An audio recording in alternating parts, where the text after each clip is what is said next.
Hello, everyone. I'd like to welcome you to the offline version of Lisa Talbott's launch party for her newest book, Song of the Execution. My name is Michael Hurd, and I'm the owner of Lineage Independent Publishing. And also on the screen with me is Lisa Talbott, who is coming to us all the way from Portugal, believe it or not. We've decided that we have to do the offline recorded version of these launch parties with Lisa because, as I keep teasing her, she's at the very end of the internet. And signal strength is somewhat suspect. So anyway, so Lisa, let's talk first a little bit about your writing journey. You've told me you always wanted to be a writer. Well, here we are. We've known each other for going on 4 years now, and in that time, you've published 5 novels and two other books. So how did this all start? How did it all start? Well, yes, I've published 5 books, 4 courtesy of you, Mike. I've actually written, 7 novels. I've got 2 more in the pipeline. Well, finished novels. It all started because of a friend of mine, Lucas, was doing his artwork, and I encouraged him to portray his artwork on Facebook, and he said, I'm not going to do that. He says, you publish your poems. I'd never even thought about doing that. My poems were just for family and friends. So I did it as a means to support him. And then I got a lot of nice feedback, and people said, publish. So that's how I did. And then it met you, and then it's progressed into writing novels now, and now I can't stop. Well, met me electronically. We've never met in person. No. So, and what I find interesting is that you're a very prolific author. I mean, this is the Song of the Execution is your 5th novel in what, 2.5 years? That's right. And you've got 2 more in the pipeline, ready to go. Yeah, they're all finished. They're all finished. Yeah. How do you do it? The weather governs how much I write. If it's so hot here and we can't go outside, then I live upstairs, my mum lives downstairs, and if it's that hot that we can't go outside, do some gardening or build my brick walls, then I'm sitting on my keyboard. I mean, writing it's like a drug, and every drug addict has to get the fix. So writing is mine, and I will sit at my computer, my PC, and I'll write and write and write. But then on the other hand, if it's raining or if it's too cold to go outside and do the same kind of things. So the weather governs how much I write. It's either going to be too hot or too rainy. Mm-hmm. And so therefore I write. So what's a typical writing day look like for you? I mean, when you sit down and write, I mean, do you sit there and go nonstop for hours, or do you write a little bit, get up, and then come back, write a little bit, get up, and come back? A bit of both, Mike. Sometimes I can be writing for hours and hours, and then sometimes I'll take a break, go and have a cup of coffee downstairs with mum, and then I'll come back and write again. It just depends. Sometimes I will spend like the whole afternoon writing, and then other times it will be just the evenings.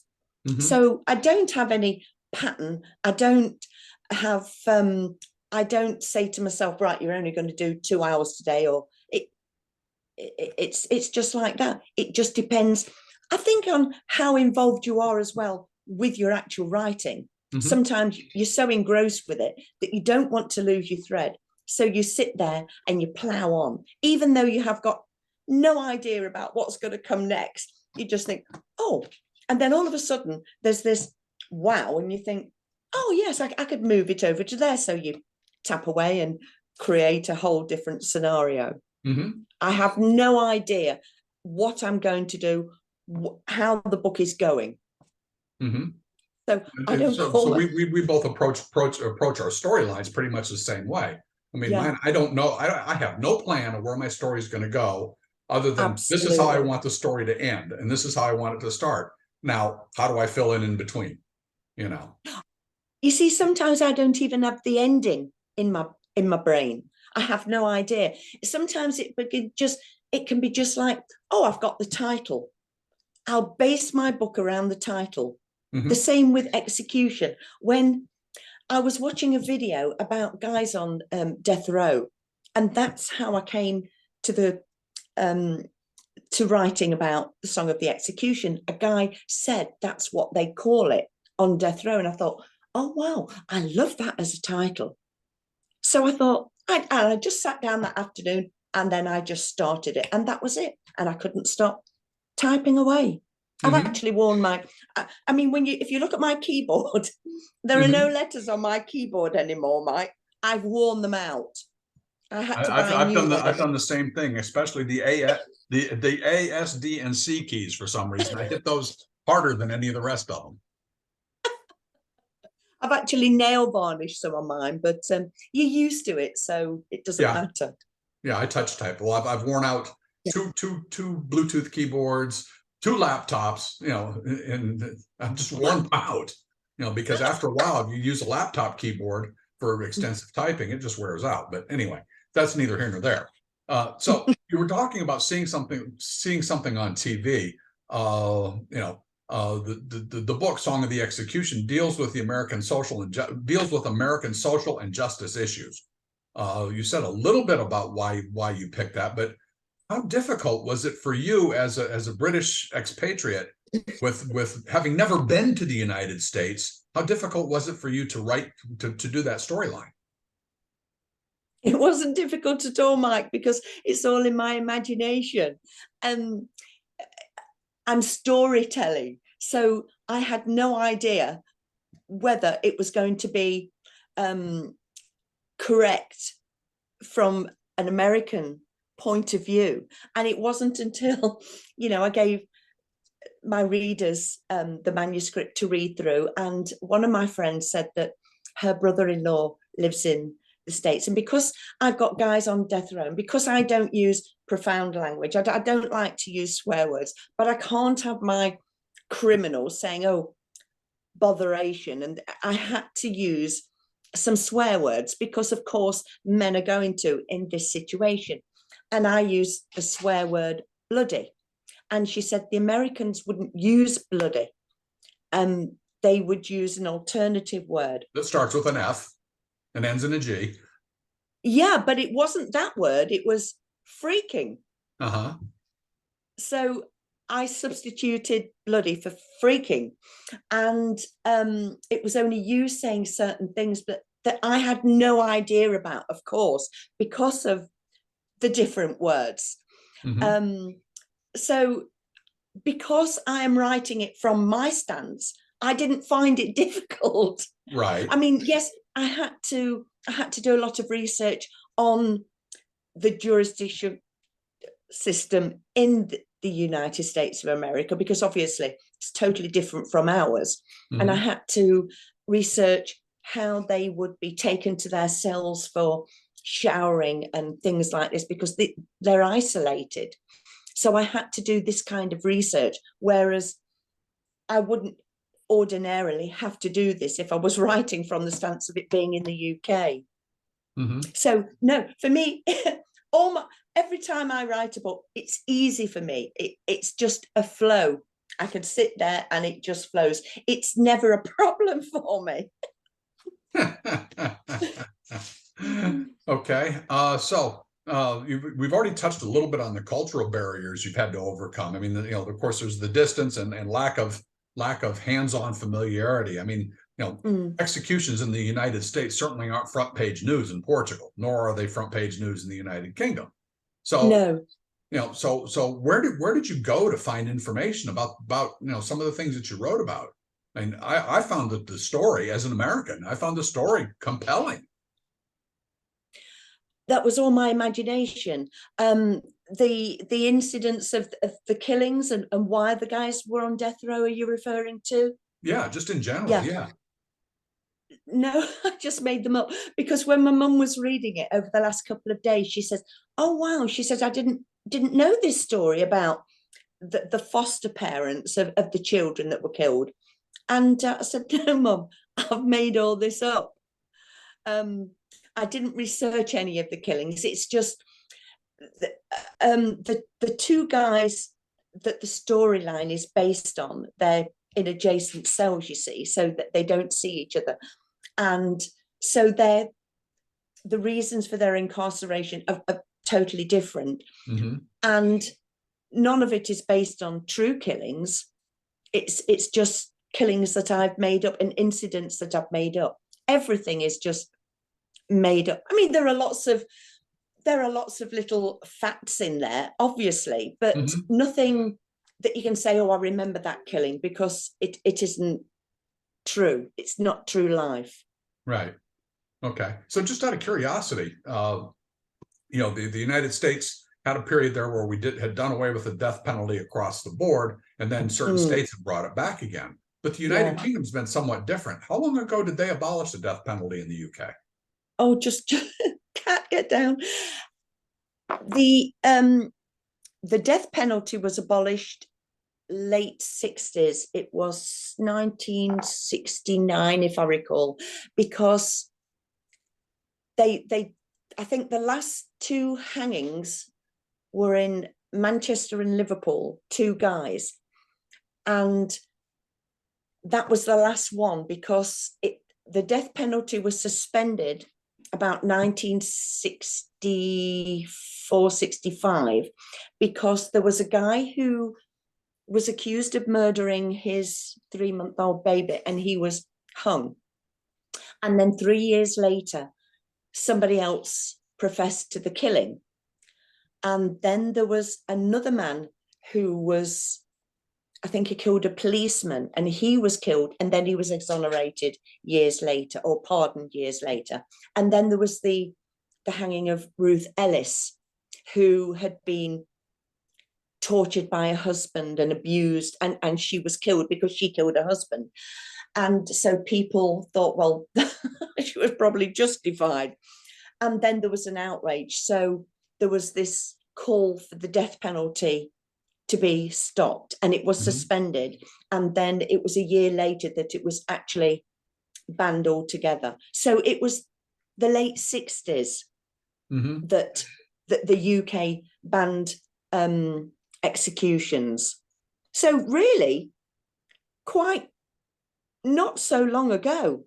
Right. And but now people are wanting to bring back the death penalty for those people like Rose and Fred West, where there's no doubt they were guilty. You see, the people on death row, the reason I've learned is that the executions are not carried out immediately, is because there has to be like 1,000% positivity that they are guilty. If there is the slightest, I mean, even though the judge and jury have said, and all the evidence says this, that, and the other, that's why they won't carry out the execution. They wait until it's absolutely positive. Okay. Well, let's go into a little bit different area here. One of the things that you touch on in the book is a little bit of a social injustice, where a Black man was sent to, basically condemned to die based on circumstantial evidence. Did you realize when you wrote that how close to real life you actually were? No. No, I didn't. But then, as I say, I have watched all these videos of, and it is mainly Black men that have been incarcerated for all these years, and they spent 20, 30 years based on circumstantial evidence. And so I suppose this is all subconscious in the way that I've portrayed my Trevor. I mean, what am I trying to say is, oh, Mike, I forgot what I was going to say. Oh, you're going to have to skip this bit because I can't think. Well, but let's, I mean, Trevor is one of the main characters in the novel. Yes. And yes. Without any showstoppers, scene stealers, The fact that you were able to craft a story, as I said, around a young black A man. young boy, Yeah, a young I mean, man, he a was young 18, man. 18 years old, Mm. and with very little hands-on knowledge of the social issues at play. The storyline was to me was, like I've told you before, is just completely wow. I mean, it was a fantastic storyline. Thank you. Thank you. So, who was your favorite character in the book? All my characters are my favorites. I love my characters. I'm inventing people. Well, obviously, Trevor, I think he is a very likable character. He's Mm-hmm. very naive, and he comes across as being very innocent, and he's proclaiming his innocence over and over. He could be blasé to his incarceration. I love the relationship he has with Trudy, Mm-hmm. the older lady that befriends him, and it's not a weird friendship either.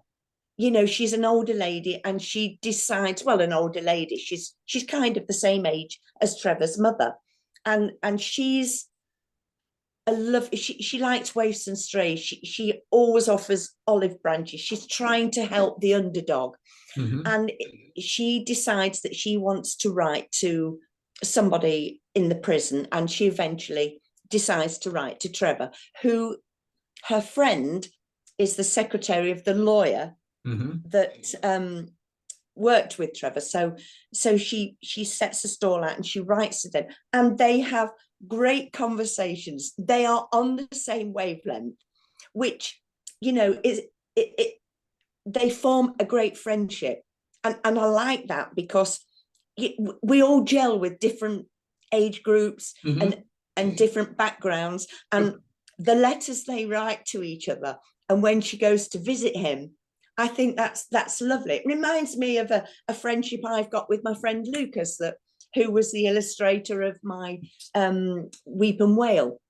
He's only 30. I met him when he was 21, and I'm old enough to be his grandmother. And we FaceTime. And I think subconsciously, you don't even realize you're doing it. But when I look back and I see the friendship that Trudy has with Trevor, it reminds me of my friendship with Lucas. And, she then decides, is because she's listened to him and she thinks, how can this man warrant being on death row? And then she decides to delve further, and she's quite upset about what she finds. Mm-hmm. Because it must be, because her friend said everybody will proclaim their innocence. Don't take it at face value. Right. But there was something else. There was an undertone in the relationship between Trudy and Trevor that I felt that there was a bit of a romance building in spite of their age difference. Oh, no. As Trudy said, if she was a younger person, yes, there would have been, or if Trevor was older. Mm-hmm. But no, there was no. I hope I didn't come across that. No, it was just purely Trudy being a sucker for the underdog. Okay. She liked to help the waifs and strays. Okay. And there was another a drug addict that she used to help out, that she felt very sad when he died. Another Mm-hmm. Trevor. Right.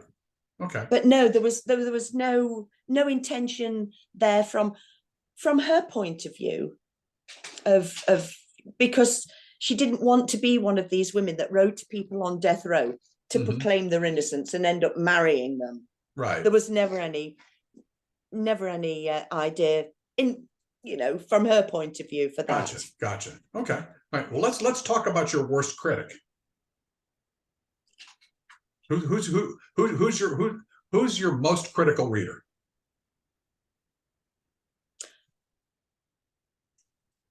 In your pre-reading. In my pre-readers. Yeah. Isn't that your mother? Yes. That's where I was going with that question. Well, fully enough, because she'd read it last year, and then she read it a couple of days ago, and at first she said, I'm not sure about this, I can't get into this, and then eventually she says, oh wow, she says, I absolutely love it. Mum thinks this one is, Mum's always loved Spud. In Mum's book, Spud is her favorite, but now she said Execution, in her opinion, is the best one, because she said, I love Trevor. I love the conversations he has with Cole. I mean, they discuss everything from Just watch out for spoilers here. No spoilers. I'm not going to. Okay, go ahead. They discuss everything from religion to astronomy to how he always wanted to be an astronaut. And he drives Cole mental because Trevor never shuts up talking. From a little boy, he's never stopped talking. And that's what he does. Even the prison guards used to say, take his ruddy batteries out, because he just doesn't stop talking. He feels he's got to say something on every subject. He's a character. I like that. And he's naive. So he's naive. I feel even though he's 18 going on 19, nearly 20, he is naive because of where he is born and the circle. Yeah. Okay. All right. Yeah, I've noticed when your mother is critiquing books, she will start off with the storyline, and then later on she'll find stuff that neither of us found in our multiple reads through the manuscript. I mean, it's absolutely. She has got an eye for detail, and she's how old now? 92. 92. 92 going on 40. Yeah, I would say more like 25, but yeah. So, yeah. But so anyway, so what's your next novel? Well, I've got The Lady of North Lodge, which is finished. That's like a couple that come across an empty house down a country lane, and it's up for auction, and they buy that, and eventually they realize it's haunted, and so that's finished. And then I've also finished another one, and I cannot think of a title of it, but it is about a nightclub manager, a film producer, and a drug dealer, and they all intermingle. And that, but I cannot think of a title. I wanted to call it The Nightclub, but a book is already out called The Nightclub. Then I thought about The Emporium, but there's I cannot think of a title yet. We'll come up with something. I've done. Yeah, I'm sure I will. I'm sure I will eventually. So they're done. Okay. And then I have started another one, and that is about a young girl with special needs who is a painter, and she paints brilliant pictures. Okay. But yeah, I'm only just a couple of chapters into that yet. Okay. So this is very new. I've got plenty of time. Wow. Yeah. Well, Depends on how hot it's going to be. Well, besides my own work and yours, we've got 4 other authors in the Lineage imprint as well. Yes, so yes. I stay very busy. You do indeed, Mike. I don't know how you do it. Yeah, it's a lot of fun. I do it for fun. So, but anyway, I just got a notice popping up on my screen that said we're running out of time. So okay, so we'll wrap this up. This has been the online offline launch party for Lisa Talbott's latest book, Song of the Execution, which is available in both e-reader and paperback formats. Of course, the e-reader format is platform dependent, so wherever you get your electronic books, please feel free to look her up. And if you're interested in the paperbacks, they are available pretty much everywhere books are sold. Most independent bookstores in the United States can order them, as well as the monolithic retailers such as Amazon and Barnes and Noble. And pricing has been set at we believe is a very fair price point for the markets. So anyway, if anybody has any questions or comments that they want to post, please feel free to use the comment section below this broadcast, which is offline, and we will answer them in due course. Lisa, thank you very much for joining me, and Thank you, Matt. I look Thank you. forward to working with you on your next book. Thank you very much. Thank you. What would I do without you?